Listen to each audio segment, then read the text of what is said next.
Counting Cars is coming back for its 4th season on History Channel. It is amazing. Danny joins us right now. And how do you keep doing it? Finding treasure after treasure after treasure. I'm looking constantly. I'm looking everywhere, man. I'm turning over rocks. I'm digging in people's backyards. I'm peeking in garage doors. I'm never stopping, never stopping. So Danny, do you hear about a lead, or do you just go off like to Wisconsin and say, let's see what we can find? Both. Sometimes I get tips from people as to where there might be something hiding, and then sometimes I'll just take a day and just go searching, just go look around and see what I can find wherever. Sometimes you find them driving down the road, sometimes you find them sitting in somebody's driveway, sometimes you find them in a backyard. But yeah, the search is a blast. Going out and looking and seeing what you can find, it's cool.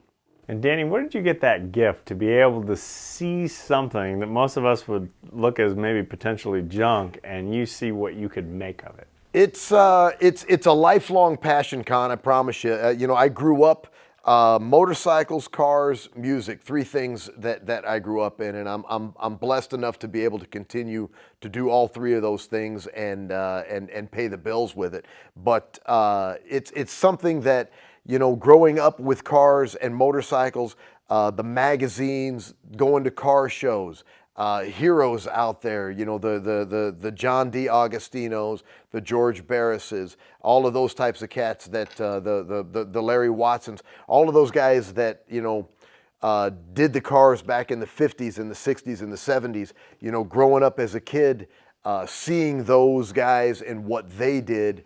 And studying, their eye and the way they saw things, it's just kind of instilled in me. So now, when I get a vehicle in, I like to just spend time with it. Stuff that you don't necessarily see on the show because it's time consuming and it would be boring for a viewer is late at night when I'm sitting in the shop by myself with a vehicle and just staring at it, for hours on end, seeing it in my head as the way I want it to be. That's definitely doesn't make for good TV, but for me, that's what I do. And you get a vision, you get a thought on it, and you can see what it's not what it's supposed to be, but you can see what it can be. I like to take the engineers that built these cars, years ago, spend, forever in their design studios designing these vehicles. So they've got wonderful lines and they've got wonderful shapes and designs to them. So what I like to do is I like to study those lines and those shapes and accent them and bring them out even further and just kind of take them to the next level. So it's just having an eye for what it can be, finding that vision, and bringing it out, man. And it's very much a team effort. I'm blessed with a magnificent team at the shop. So all together, so many of us, I got guys that have been with me, for 15, 16 years, and we get this core group of guys together and just really bring out the vehicles, because we all work together for so long, and we kind of know what each other's thinking. Well, Danny, I've got to ask, when you don't have cameras around, you pretty much know what your team is thinking. But then when you watch the show and they're working away from you, do you actually know what they're thinking? No, I have no idea what they're thinking. It's just, it's kind of a free-for-all. The guys at the shop, we're all fall into that creative mind, and with creative minds comes kind of a craziness as well. So everybody in the shop is a little bit nuts, it's what makes the cars and the bikes that much cooler. And, we've got a magnificent group of guys that are team managers, business managers, accounting department, all of that type of stuff. And those cats, they keep the business straight, and I'm really thankful for that. And then there's the group of us over here that are the creative side of things, and we're all a little bit crazy. So to keep us in line, it's not easy. But out of that nuts in your mind come these these really creative vehicles. And Danny, are there 1 or 2 of your castmates that really come to life that surprised you when the cameras are around? I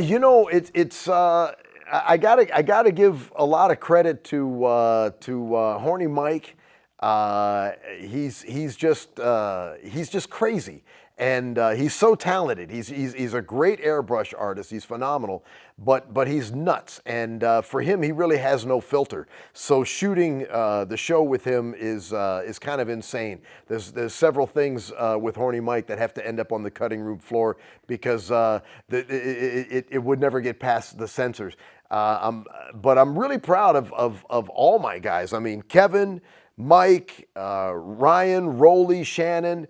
All of these guys have been with me for such a long time, and it's interesting how the cameras don't seem to affect them, and they just let their personalities fly, and that's a cool thing. It's nice that way. All right, Danny, as we begin to wrap up, season 4 is upon us. What can we expect? Man, it's going to be a cool season. We've turned it up a notch. We've got some really interesting builds, stuff that you haven't seen in past seasons. We've kind of picked some really different vehicles and some really cool people as well. Great stories behind these vehicles. The folks that have personal connections with them. You're really going to hear some good stories on that. And the premiere episode, it was really powerful. The network decided to make it a 1-hour special. So make sure you check it out. It's going to be cool. We will indeed. You guys are Magic Man, Danny. Congratulations on your success. It's been a pleasure talking to you, and have a great season 4. Thanks, Con. I appreciate it, brother.